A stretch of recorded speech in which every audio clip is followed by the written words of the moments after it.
तुम्हाला सरप्राईज द्यायला आलोय. कसलं सरप्राईज शुभू? हे काय? अहो राजे शिर्के घराण्यातल्या मानाच्या बांगड्या आहेत या. साहेबांनी खास बनवून घेतलेल्या.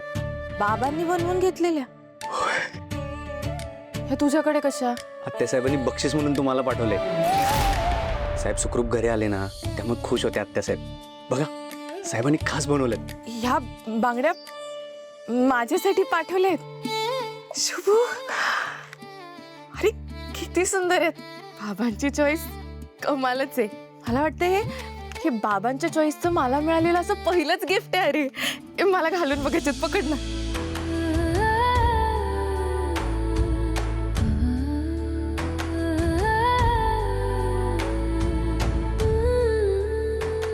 शुभू मला जोरच नाही काढता येते. तू घालतोस का जरा?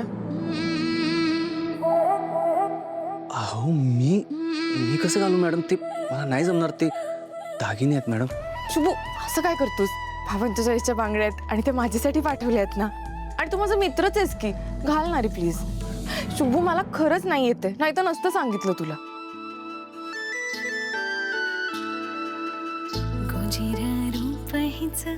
चमचम चांदणी खोप्यात एकटी हळवी श्रावणी.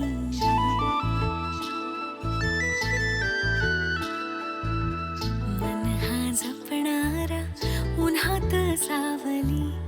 नशिबी गुंफलेला शुभ हा सोबती.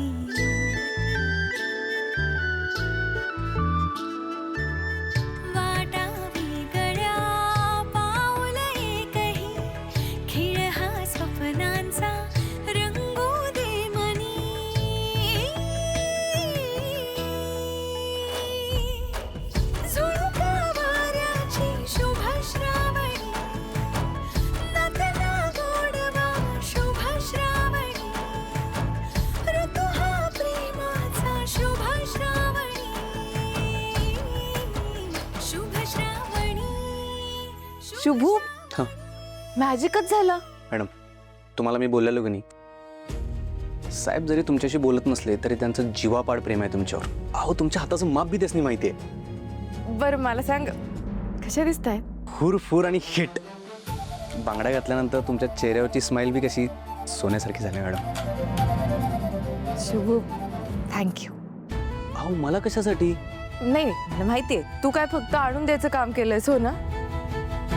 अरे पण आज माझे बाबा सुखरूप आहेत ते तुझ्यामुळे. आणि हे सरप्राईज पण तो तूच माझ्यापर्यंत पोहोचवलंस म्हणून थँक्यू. मला वाटते तू नसतास ना तर कदाचित हा आनंद मला कधी अनुभवताच आला नसता. शुभ श्रावणी, शुभ श्रावणी.